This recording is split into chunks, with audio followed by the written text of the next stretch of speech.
नमस्कार मित्रों।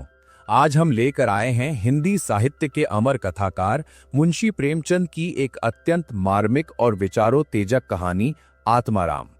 प्रेमचंद केवल कहानियां नहीं लिखते थे, वे समाज का आईना रचते थे। उनकी कथाएं हमें हमारे भीतर छिपे स्वार्थ, लोभ, पश्चाताप और अंततः आत्मबोध से परिचित कराती हैं। आत्माराम भी ऐसी ही एक कहानी है, जहां एक साधारण सा पात्र अपने जीवन की घटनाओं के माध्यम से हमें ये सिखाता है कि मनुष्य का सबसे बड़ा शत्रु कोई और नहीं बल्कि उसका अपना मन होता है। ये कहानी केवल एक व्यक्ति की कथा नहीं, बल्कि उस प्रवृत्ति की कहानी है जो हर मनुष्य के भीतर कहीं न कहीं छिपी रहती है, स्वार्थ और आत्मग्लानि के बीच झूलती हुई। तो आइए शांत मन से इस कथा में प्रवेश करें और देखें कि कैसे आत्माराम अपने ही कर्मों के दर्पण में स्वयं से सामना करता है। वेदोग्राम में महादेव सोनार एक सुविख्यात आदमी था।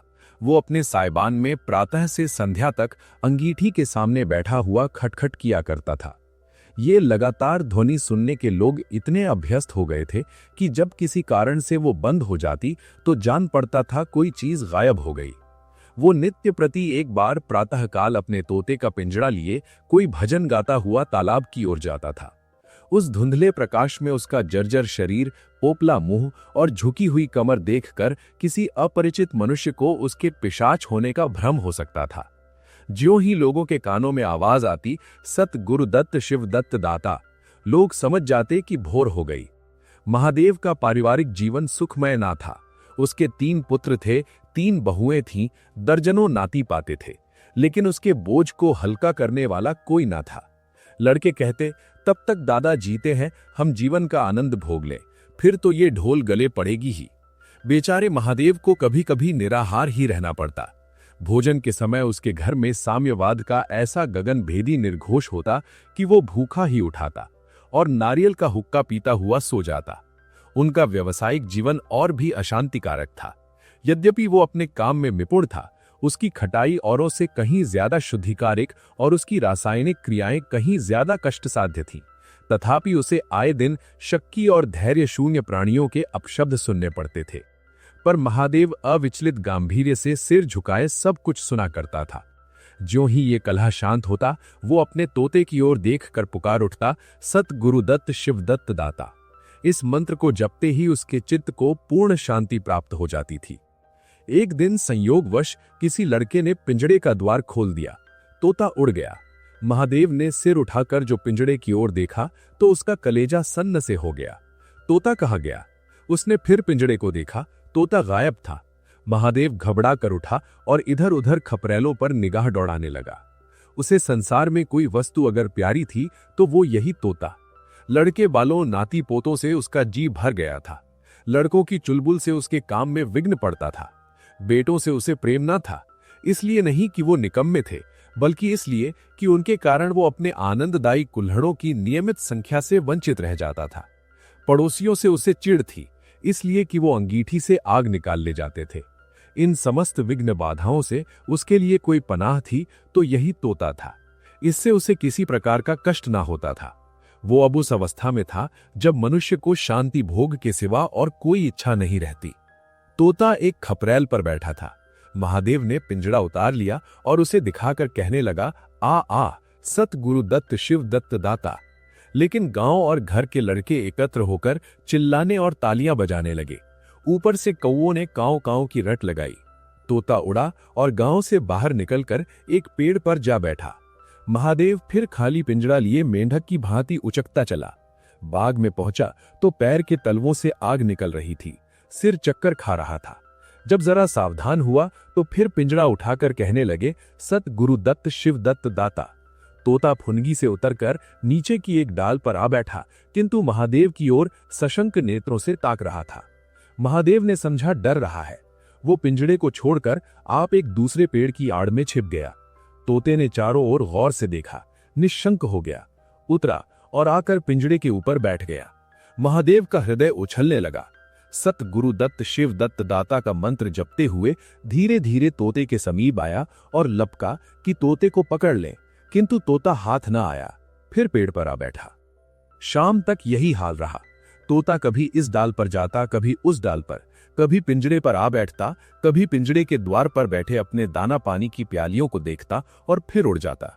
बुढ़ा अगर मूर्तिमान मोह था तो तोता मूर्तिमयी माया। यहां तक कि शाम हो गई। माया और मोह का ये संग्राम अंधकार में विलीन हो गया। रात हो गई, चारों ओर निबिड़ अंधकार छा गया। तोता न जाने पत्तों में कहां छिपा बैठा था। महादेव जानता था कि रात को तोता न जाने कहीं उड़कर नहीं जा सकता और न ही पिंजड़े में ही आ सकता है। फिर भी वो उस जगह से हिलने का नाम न लेता था। आज उसने दिन भर कुछ नहीं खाया। रात के भोजन का समय भी निकल गया। पानी की बूंद भी उसके कंठ में न गई। लेकिन उसे न भूख थी न प्यास। तोते के बिना उसे अपना जीवन निस्सार, शुष्क और सूना जान पड़ता था। वो दिन रात काम करता था, इसलिए कि ये उसकी अंतः प्रेरणा थी। जीवन के और काम इसलिए करता था कि आदत थी। इन कामों में उसे अपनी सजीवता का लेश मात्र भी ज्ञान न होता था। तोता ही वो वस्तु था जो उसे चेतना की याद दिलाता था। उसका हाथ से जाना जीव का देह त्याग करना था। महादेव दिन भर का भूखा प्यासा थका मांदा रह रहकर झपकियां ले लेता था, लेकिन एक क्षण में फिर चौंक कर आंखें खोल देता और उस विस्तृत अंधकार में उसकी आवाज सुनाई देती, सत गुरु दत्त शिव दत्त दाता। आधी रात गुजर गई थी। सहसा वो कोई आहट पाकर चौंका। देखा एक दूसरे वृक्ष के नीचे एक धुंधला दीपक जल रहा है और कई आदमी बैठे हुए आपस में कुछ बातें कर रहे हैं। वे सभी चिलम पी रहे थे। तंबाकू की महक ने उसे अधीर कर दिया। उच्च स्वर से बोला, सत गुरु दत्त शिव दत्त दाता, और उन आदमियों की ओर चिलम पीने चला गया। लेकिन जिस प्रकार बंदूक की आवाज सुनते ही हिरण भाग जाते हैं, उसी प्रकार उसे आते देखकर सब के सब उठकर भागे। कोई इधर गया, कोई उधर। महादेव चिल्लाने लगा, ठहरो ठहरो। एकाएक उसे ध्यान आ गया, ये सब चोर हैं। वो जोरे से चिल्लाया उठा, चोर चोर, पकड़ो पकड़ो। चोरों ने पीछे फिरकर न देखा। महादेव दीपक के पास गया तो उसे एक मलसा रखा हुआ मिला जो मोर्चे से काला हो रहा था। महादेव का हृदय उछलने लगा। उसने कलसे में हाथ डाला तो मोहरे थी। उसने एक मोहरे बाहर निकाली और दीपक के उजाले में देखा। हां, मोहर थी। उसने तुरंत कलसा उठा लिया और दीपक बुझा दिया और पेड़ के नीचे छिपकर बैठ रहा। साहसिक चोर बन गया। उसे फिर शंका हुई, ऐसा न हो चोर लौट आए और मुझे अकेला देखकर मोहरे छीन लें। उसने कुछ मोहरे कमर में बांधी, फिर एक सूखी लकड़ी से जमीन की मिट्टी हटाकर कई गड्ढे बनाए, उन्हें मोहरों से भरकर मिट्टी से ढक दिया। महादेव के अंतर नेत्रों के सामने अब एक दूसरा जगत था, चिंताओं और कल्पना से परिपूर्ण। यद्यपि अभी कोष के हाथ से निकल जाने का भय था, पर अभिलाषाओं ने अपना काम शुरू कर दिया। एक पक्का मकान बन गया, सराफे की एक भारी दुकान खुल गई, निज संबंधियों से फिर नाता जुड़ गया, विलास की सामग्रियां एकत्रित हो गईं। तब तीर्थ यात्रा करने चले और वहां से लौटकर बड़े समारोह से यज्ञ ब्रह्मभोज हुआ। इसके पश्चात एक शिवालय और कुआं बन गया, एक बाग भी लग गया और वो नित्य प्रति कथा पुराण सुनने लगा। साधु संतों का आदर सत्कार होने लगा। अकस्मात उसे ध्यान आया, कहीं चोर आ जाएं तो मैं भागूंगा क्यों कर। उसने परीक्षा करने के लिए कलसा उठाया और 200 पग तक बेतहाशा भागा हुआ चला गया। जान पड़ता था उसके पैरों में पर लग गए हैं। चिंता शांत हो गई। इन्हीं कल्पनाओं में रात व्यतीत हो गई। उषा का आगमन हुआ, हवा जागी, चिड़िया गाने लगी। सहसा महादेव के कानों में आवाज आई, सत गुरु दत्त शिव दत्त दाता, राम के चरण में चित्त लगा। ये बोल सदैव महादेव की जिह्वा पर रहता था। दिन में हजारों ही बार ये शब्द उसके मुंह से निकलते थे, पर उनका धार्मिक भाव कभी भी उसके अंतःकरण को स्पर्श न करता था। जैसे किसी बाजे से राग निकलता है, उसी प्रकार उसके मुंह से ये बोल निकलता था, निरर्थक और प्रभाव शून्य। तब उसका हृदय रूपी वृक्ष पत्र पल्लव विहीन था। ये निर्मल वायु उसे गुंजरित न कर सकती थी, पर अब उस वृक्ष में कोपले और शाखाएं निकल आई थीं। इन वायु प्रवाह से झूम उठा, गुंजरित हो गया। अरुणोदय का समय था। प्रकृति एक अनुरागमय प्रकाश में डूबी हुई थी। उसी समय तोता पैरों को जोड़े हुए ऊंची डाल से उतरा, जैसे आकाश से कोई तारा टूटे, और आकर पिंजड़े में बैठ गया। महादेव प्रफुल्लित होकर दौड़ा और पिंजड़ा उठाकर बोला, आओ आत्माराम, तुमने कष्ट तो बहुत दिया, पर मेरा जीवन भी सफल कर दिया। अब तुम्हें चांदी के पिंजड़े में रखूंगा और सोने से मढ़ दूंगा। उसके रोम रोम में परमात्मा के गुणानुवाद की ध्वनि निकलने लगी। प्रभु, तुम कितने दयावान हो। ये तुम्हारा असीम वात्सल्य है, नहीं तो मुझ पापी पतित प्राणी कब इस कृपा की योग्य था। इस पवित्र भावों से आत्मा विह्वल हो गई। वो अनुरक्त होकर कह उठा, सत गुरु दत्त शिव दत्त दाता। राम के चरण में चित्त लगा। उसने एक हाथ में पिंजड़ा लटकाया, बगल में कलसा दबाया और घर चला। महादेव घर पहुंचा तो अभी कुछ अंधेरा था। रास्ते में कुत्ते के सिवा और किसी से भेंट न हुई और कुत्ते को मोहरों से विशेष प्रेम नहीं होता। उसने कलसे को एक नाद में छिपा दिया और कोयले से अच्छी तरह ढककर अपनी कोठरी में रखाया। जब दिन निकल आया तो वो सीधे पुरोहित के घर पहुंचा। पुरोहित पूजा पर बैठे सोच रहे थे, कल ही मुकदमे की पेशी है और अभी तक हाथ में कौड़ी भी नहीं। यजमानों में कोई सांस भी लेता। इतने में महादेव ने पालागन की। पंडित जी ने मुंह फेर लिया। ये अमंगल मूर्ति कहां से आ पहुंची, मालूम नहीं दाना भी मयस्सर होगा या नहीं। रुष्ट होकर पूछा, क्या है जी, क्या कहते हो? जानते नहीं हम इस समय पूजा पर रहते हैं। महादेव ने कहा, महाराज आज मेरे यहां सत्यनारायण की कथा है। पुरोहित जी विस्मित हो गए। कानों पर विश्वास न हुआ। महादेव के घर कथा का होना उतनी ही असाधारण घटना थी जितनी अपने घर से किसी भिखारी के लिए भीख निकालना। पूछा, आज क्या है? महादेव बोला, कुछ नहीं, ऐसा इच्छा हुई कि आज भगवान की कथा सुन लूं। प्रभात ही से तैयारी होने लगी। वेदों के निकटवर्ती गांवों में सुपारी फिरी। कथा के उपरांत भोज का भी न्योता था। जो सुनता आश्चर्य करता, आज रेत में दूब कैसे जमी। संध्या समय जब सब लोग जमा हो गए और पंडित जी अपने सिंहासन पर विराजमान हुए तो महादेव खड़ा होकर उच्च स्वर में बोला, भाइयों, मेरी सारी उम्र छल कपट में कट गई। मैंने न जाने कितने आदमियों को दगा दी, कितने खरे को खोटा किया, पर अब भगवान ने मुझ पर दया की है। वो मेरे मुंह की कालिख को मिटाना चाहते हैं। मैं आप सब भाइयों से ललकार कर कहता हूं कि जिसका मेरे जिम्मे जो कुछ निकलता हो, जिसकी जमा मैंने मार ली हो, जिसके चोखे माल का खोटा कर दिया हो, वो आकर अपनी एक एक कौड़ी चुका ले। अगर कोई यहां ना आ सका हो तो आप लोग उससे जाकर कह दीजिए, कल से 1 महीने तक जब जी चाहे आए और अपना हिसाब चुकता कर ले। गवाही साखी का काम नहीं। सब लोग सन्नाटे में आ गए। कोई मार्मिक भाव से सिर हिलाकर बोला, हम कहते न थे। किसी ने अविश्वास से कहा, क्या खाकर भरेगा, हजारों को टोटल हो जाएगा। एक ठाकुर ने ठठोली की, और जो लोग सुरधाम चले गए।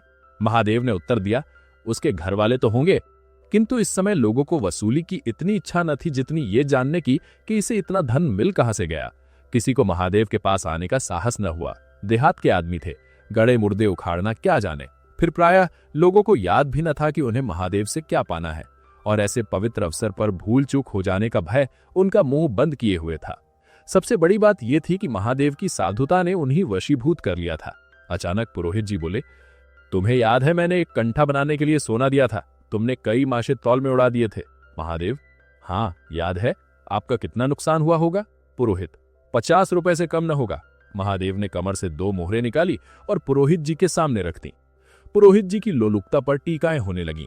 ये बेईमानी है, बहुत हो तो 2-4 रुपए का नुकसान हुआ होगा। बेचारे से 50 रुपए ऐंठ लिए। नारायण का भी डर नहीं, बनने को पंडित पर नीयत ऐसी खराब। राम राम।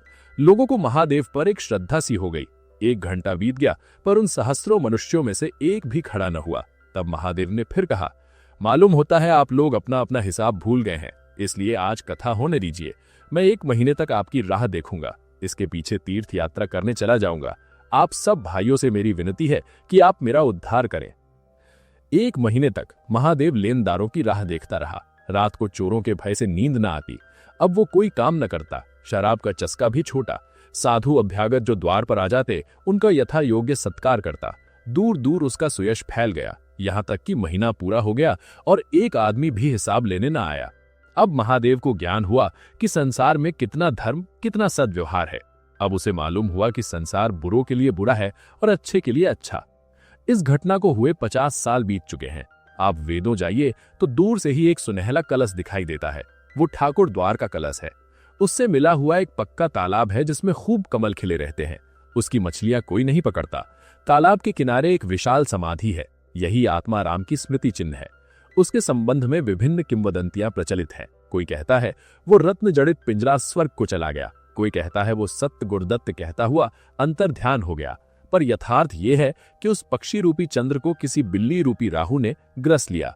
लोग कहते हैं आधी रात को अभी तक तालाब के किनारे आवाज आती है, सत्य गुरुदत्त शिवदत्त दाता, राम के चरण में चित्त लागा। महादेव के विषय में भी कितनी ही जनश्रुतियां हैं। उनमें सबसे मान्य ये है कि आत्मा राम के समाधिस्थ होने के बाद वो कई सन्यासियों के साथ हिमालय चला गया और वहां से लौट कर न आया। उसका नाम आत्मा राम प्रसिद्ध हो गया। तो मित्रों, ये थी मुंशी प्रेमचंद की संवेदनशील और शिक्षाप्रद कहानी आत्माराम। ये कहानी हमें सिखाती है कि बाहरी संसार को दोष देने से पहले हमें अपने भीतर झांकना चाहिए। सच्चा परिवर्तन तब शुरू होता है जब मनुष्य अपने दोषों को स्वीकार कर लेता है। आत्मा की आवाज को दबाया नहीं जा सकता, वो कभी ना कभी हमें आईना दिखा ही देती है। प्रेमचंद की यही विशेषता थी कि वो साधारण घटनाओं के माध्यम से असाधारण जीवन सत्य प्रस्तुत करते थे। आत्माराम हमें ये याद दिलाती है कि सच्ची शांति और सम्मान बाहरी दिखावे से नहीं बल्कि भीतर की ईमानदारी से मिलता है। यदि आपको ये कहानी पसंद आई हो तो वीडियो को लाइक करें, अपने विचार कमेंट में साझा करें और ऐसे ही साहित्यिक रत्नों को सुनने के लिए चैनल को सब्सक्राइब अवश्य करें। फिर मिलेंगे एक और प्रेरक और विचार उत्तेजक कथा के साथ। नमस्कार, जय हिंद।